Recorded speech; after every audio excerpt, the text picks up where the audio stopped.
Les grands titres de ce journal, à l'instar de la communauté internationale, le Mali a célébré hier dimanche la journée de protection des données à caractère personnel. Sur le plan international, 6 morts et 8 blessés, tel est le bilan d'une attaque perpétrée hier dans une mosquée au Québec.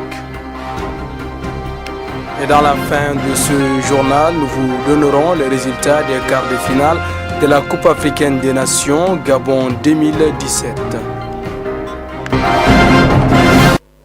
Mesdames et messieurs, bonsoir à toutes et à tous. Bienvenue dans ce journal. Le grand guide de la communauté musulmane de Soufi, après Abidjan, est à Libreville depuis hier. Cet après-midi, ce soir, j'allais dire, il participera dans une conférence dont il est le principal conférencier. Le thème, c'est le soufisme, la spiritualité en islam. C'est à Libreville et c'est organisé par la communauté musulmane de Soufi de ce pays. Nous y reviendrons en grand détail dans notre édition de demain, Inch'Allah. Revenons ici à Bamako. À l'instar de la communauté internationale, le Mali a célébré du 28 au 29 la journée internationale de protection des données personnelles. C'était dans la salle de conférence de la Bibliothèque nationale du Mali. Khalif Cheikh Keïta fait le point. L'autorité de protection des données à caractère personnel du Mali et l'AGETIC ont célébré le samedi et dimanche la journée internationale de protection des données à caractère personnel dans la salle de conférence de la Bibliothèque nationale.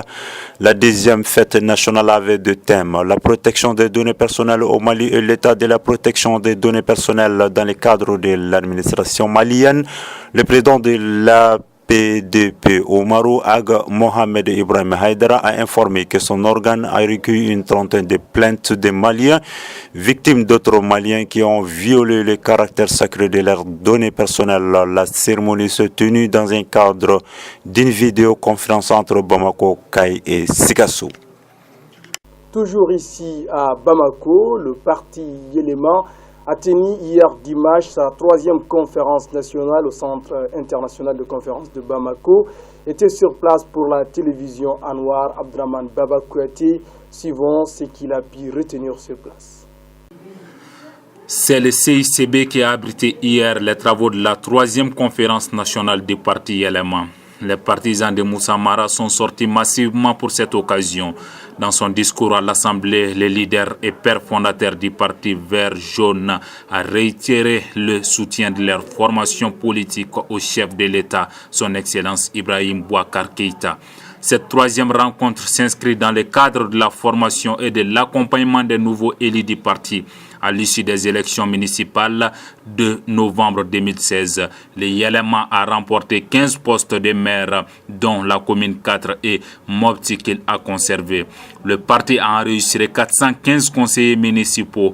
Le Yéléma se prépare aussi activement pour les élections générales prévues en 2018. Toujours dans l'actualité nationale, cette information venant de Douanza, le maire de Mondoro, qui habite la ville de Douanza, a été victime d'un assassinat orchestré par deux hommes qui ont complètement disparu de la nature après leur forfait. Le maire de Mondoro sortait de la mosquée lorsqu'il a été abattu par ces individus non encore identifiés. Sur le plan africain, Bujumbura, la capitale du Burundi, était le théâtre d'une vaste manifestation de personnes proches du pouvoir. Ils contestent la décision de l'Union européenne, le Parlement de cette Union, qui a envoyé une lettre à l'ONU afin que cette dernière saisisse la CPI en vue d'une enquête sur les événements de 2015 à nos jours. Des personnes proches du gouvernement burundais, dont le maire de la capitale Bujumbura, Fredy Mbonempa, et le numéro 2 du ministère de l'Intérieur, Terence Ntairaja, ont manifesté devant la représentation de l'Union européenne samedi 28 janvier 2017 contre ce qu'ils qualifient de résolution mensongère du Parlement européen du 19 janvier, le gouvernement du Burundi. Pour le porte-parole, les manifestants Terence Ntairaja, C'est une campagne de désinformation et de diabolisation en faveur de certains déstabilisateurs dont il cite notamment l'ancien pays colonial, la Belgique. Le 19 janvier dernier, le Parlement de l'Union européenne a, dans une résolution, appelé le Conseil de sécurité de l'ONU et la Cour pénale internationale CPI à enquêter sur la crise politique que traverse le Burundi depuis avril 2015. En France, le candidat Benoît Hamon, ancien ministre de l'Éducation, a battu l'ancien Premier ministre Manuel Valls dans la primaire de la gauche avec 59% des voix. C'est avec une victoire sans appel qu'hier soir, Benoît Hamon est devenu le candidat de la gauche française. Dans ce second tour, il a recueilli 58,71% des suffrages contre 41,29% pour Manuel Valls. L'éphémère ministre de l'Éducation nationale que personne n'attendait vraiment dans cette primaire de la gauche va désormais rassembler la gauche pour la présidentielle. L'une des tâches les plus difficiles qui l'attendent, c'est de pouvoir convaincre une dizaine de députés vallistes qui ne croient pas au projet du nouveau candidat. Ils sont plutôt penchés à apporter un soutien à Emmanuel Macron qu'à Benoît Hamon. Au Québec, Canada, 2 individus cagoulés ont tiré et tué 6 musulmans et blessé 8 autres lors d'une séance de prière hier. Khalif Ahmed Konati. Les fidèles musulmans priaient de la mosquée du Centre culturel islamique de la ville de Québec, au Canada, lorsque 2 hommes au visage masqué se sont introduits avant d'ouvrir le feu hier dimanche 29 janvier 2017. Selon les autorités québécoises, 8 personnes sont blessées, 6 tuées. Les forces de sécurité qui ont bouclé la zone juste quelques moments après l'attaque assurent qu'une enquête est en cours pour retrouver les terroristes.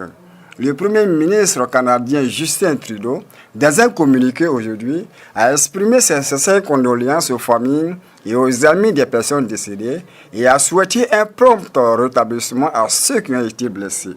Avant de quitter l'Afrique, Moussa Faki Mahamat est le nouveau président de la Commission de l'Union africaine. Il a été désigné par les chefs d'État et les représentants à ce 28e sommet de cette organisation panafricaine. Le Mali est représenté par son Premier ministre Modibo Keïta, qui allait en remplacement du président de la République, son Excellence Ibrahim Boubacar Keïta. Finaliste en 2015, les Black Stars ghanéens doivent leur succès à la fratrie Ayou. Le petit frère Jordan a ouvert le score à la 63e minute. Le Congo égalise à la 68e minute par Mpoku. Puis le grand André a scellé la victoire sur pénalty à la 78e minute. Une grosse frustration pour les Congolais qui avaient fait forte impression en phase de poule. Score final 2-1. Dans l'autre rencontre indécise jusqu'à la dernière minute, l'Égypte l'a emporté sur un but de Mohamed Karaba à la 86e minute. Dans l'autre rencontre indécise jusqu'à la dernière minute, l'Égypte l'a emporté sur un but de Mohamed Karaba à la 86e minute alors que le ballon traînait dans la surface. Les Pharaons retrouvent ainsi le sommet. Voilà, cette information sur le plan national et culturel. L'association des photographes professionnels pour le développement des multimédias au Mali ont organisé le samedi 28 à Dugoroni une journée culturelle. Le compte-rendu de cet événement est tiré du travail de Fousseini Sidibé et Idrissa Diarra. Cette journée culturelle consistait à la présentation du bureau et montrer l'importance de leur travail qu'est la multimédia dans la société. De ce fait, il y a eu des prestations, notamment des sports. Le football a opposé les Bleus aux Verts. Les Bleus l'ont emporté 2-1. L'art martial, self-défense, close combat. Cette cérémonie était parrainée par Seydou Dao, président du laboratoire d'Anaya. On note la présence de plusieurs hautes personnalités qui sont, entre autres, le président de la Chambre de commerce Adaman Traoré, le président du syndicat Sinapromen de la commune 5, Asman Diarra, ainsi que le 5e maire de la commune 5, Amidou Traoré. Cette rencontre a été clôturée par un sketch. Dans l'autre rencontre, c'était un Burkina confiant et serein avec un Bansé en puissance qui a battu 2-0 les Tunisiens. Et dans l'autre rencontre, comme en 2002, les hommes de Aliou Cissé se sont butés. Et c'est le Cameroun qui a gagné 5-4 au Tirobi. C'était la journée des surprises, le samedi dernier en Coupe d'Afrique, avec un Burkina tombeur de la Tunisie au quart de finale. Entré en cours de jeu par l'art du coaching, le géant de l'ASEC d'Abidjan Bansé a débloqué la situation sur un coup de pied arrêté d'une puissante frappe en extension qui a fusé en laissant sans réponse le gardien tunisien Ayem Matoulouti à la 80e minute. La minute suivante, Bansé a failli entrer dans la légende en envoyant une balle sur le poteau droit. À la 85e minute, Nakoulman profite de la montée tunisienne pour marquer le deuxième but burkinabé sur contre. Score final 2-0. Dans le second match, comme en finale de 2002, après 120 minutes de jeu 0-0, le Cameroun remporte donc la séance de pénalty face aux Lions de la Teranga qui peuvent éprouver de grands regrets. Et pas seulement l'air star Sadio Mané, étincelant depuis le début, a raté sa tentative. L'équipe d'Aliou Cissé, avec plus d'intention mais moins tranchant, aurait en effet dû se qualifier dans les temps réglementaires. C'est finalement les Camerounais qui se sont qualifiés par 5 tirs inscrits à 4.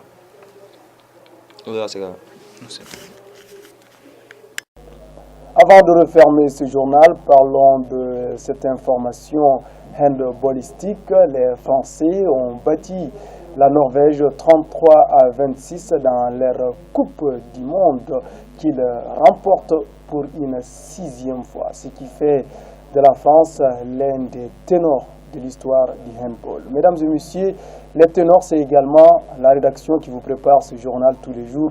Rendez-vous ce demain, prenez soin de vous, au revoir.